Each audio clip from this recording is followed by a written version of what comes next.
क्या कहेंगे जिस तरीके से आप लोगों को रोका जा रहा है, अगर जेपीएनआईसी जाने से रोका जा रहा है, क्या कहेंगे? ये घोषित इमरजेंसी उत्तर प्रदेश में है। बीजेपी सरकार ने लगा रखी। जिस तरीके से माननीय अखिलेश यादव जी को रोका जा रहा है, को याद करते हुए जयंती के दिन हम लोग संकल्प लेते हैं कि जेपीएनआईसी को हम लोग बिकने नहीं देंगे।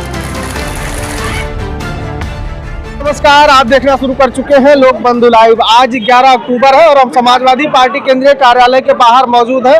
आज लोक नायक जयप्रकाश नारायण जी की जयंती है और हर साल जिस तरीके से समाजवादी पार्टी के राष्ट्रीय अध्यक्ष अखिलेश यादव जाया करते थे वहाँ जेपीएनआईसी बिल्डिंग पर और वहाँ अंदर जाके उनकी मूर्ति पर माल्यार्पण किया करते थे और प्रशासन और समाजवादियों के बीच में कहीं ना कहीं एक गहमा गहमी का माहौल बन जाता था।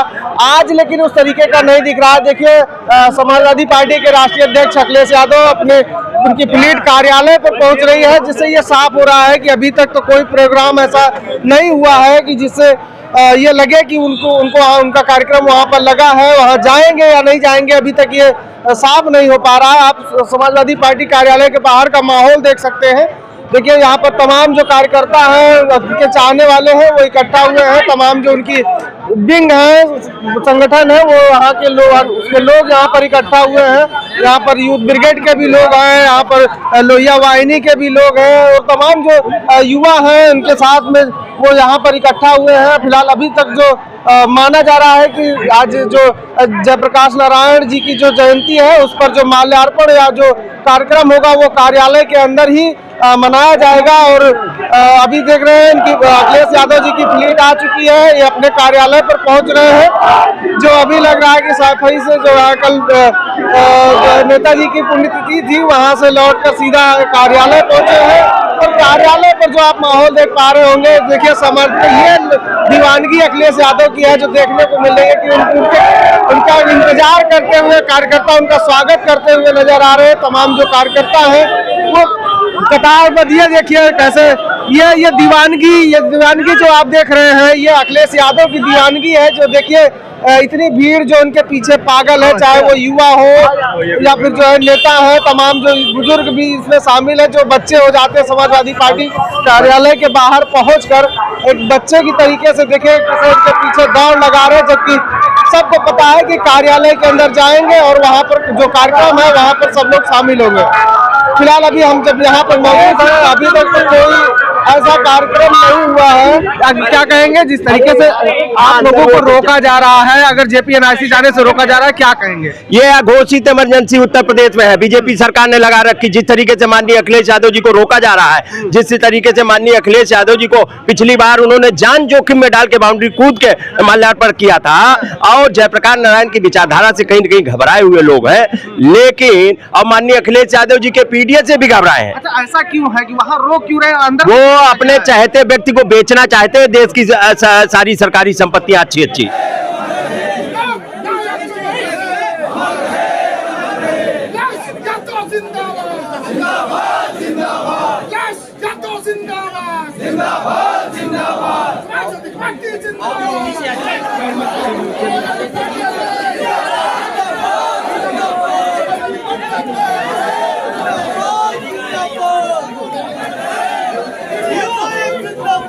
अपनी नाकामी को छिपाना चाहे, आज के दिन जयप्रकाश जी को याद करते हुए जयंती के दिन हम लोग संकल्प लेते हैं कि जेपीएनआईसी को हम लोग बिकने नहीं देंगे।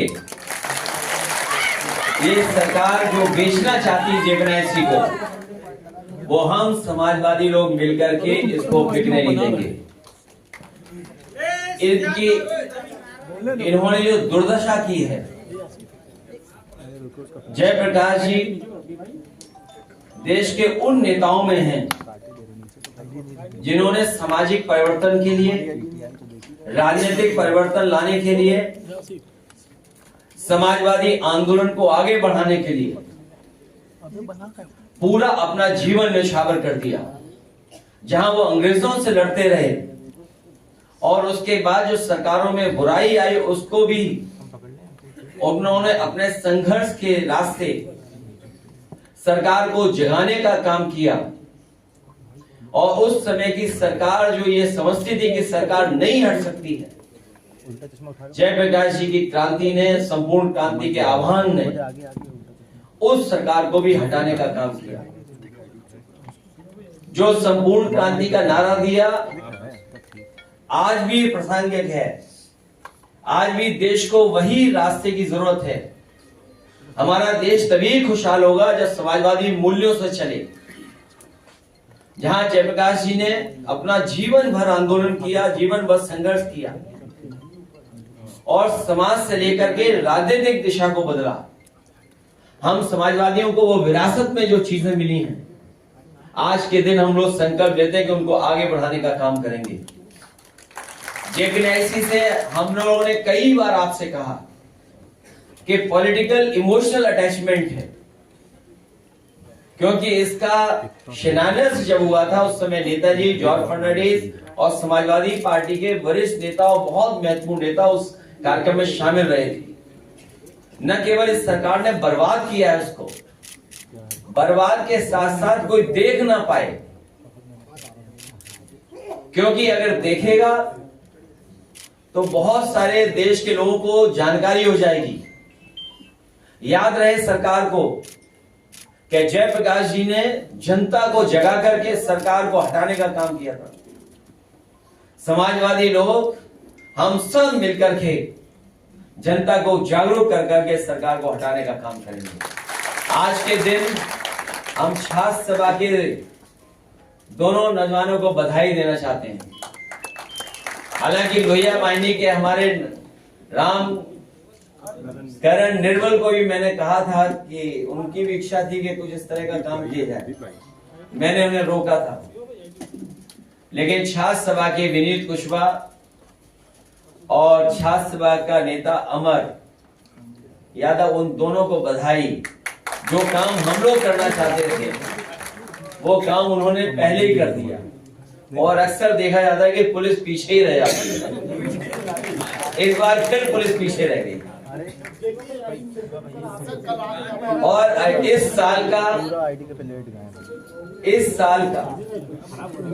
जो सोशलिस्ट प्राइज है वो उन्हीं दोनों छात्र सभा के नेताओं को जाता है। नहीं, वो प्रिंट आउट देना मुझे जरा। सर, सरकार क्यों रोकना चाहती है आपको वहां जाने से? पहरेदारी है, सरकार रोक रही है आपको। कोई पहरेदारी नहीं है। वजह क्या है सर? पहरेदारी नहीं है। अभी लोग प्रिंट आउट वो देना मुझे, कॉपी प्रिंट आउट की कॉपी पड़ी होगी उधर, देखिए। अभी रुक जाओ। मुझे जानकारी बाद में मिली कि हमारा अकाउंट ब्लॉक कर दिया गया, सस्पेंड कर दिया गया। और जो आप लोगों के माध्यम से जानकारी मिली और जो आज कागज पे मुझे जानकारी मिल रही है कि उस पर कुछ ऑब्जेक्शंस था। और जो ऑब्जेक्शंस ये दिए गए कि adult sexual exploitation and violence की शिकायत है।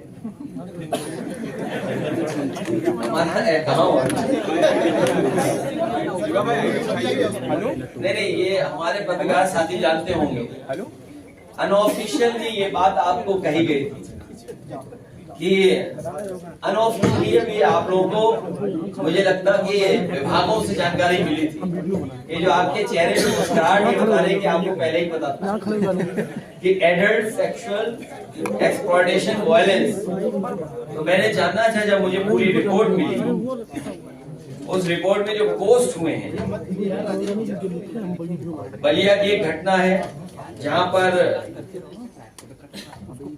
एक युवती को लेकर के पोस्ट हुआ था और वो सच्ची घटना है, क्योंकि हमारे सांसद जी बगल में खड़े हैं। और सबसे महत्वपूर्ण एक और है, एक पत्रकार की हत्या, उसको लेकर के जो ट्वीट किया था मैंने, उसमें जो लिखा था मैंने, वो ये लिखा था कि एक पत्रकार की हत्या, पत्रकार पर दबाव बनाना, पत्रकार को महीना बांधना,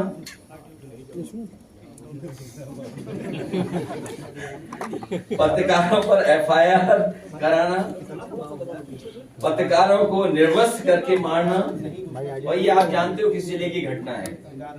चलो, पत्रकारों को अवांछित पे पाबंद कराना। भाजपा राज्य में मीडिया के मनोबल के एनकाउंटर का हर हथकंडा अपनाया जा रहा है। इसमें क्या गलत है। लेकिन ये बात हम लोगों को समझ में आ गई है समाजवादियों को कि जितना हम लोग जमीन पर काम करेंगे उतनी लड़ाई हम लोगों की लड़ाई हमारी कामयाब होगी। इसलिए जमीन पर ही हम लोग संघर्ष करेंगे और जमीन पर ही जनता को जागरूक करने का काम।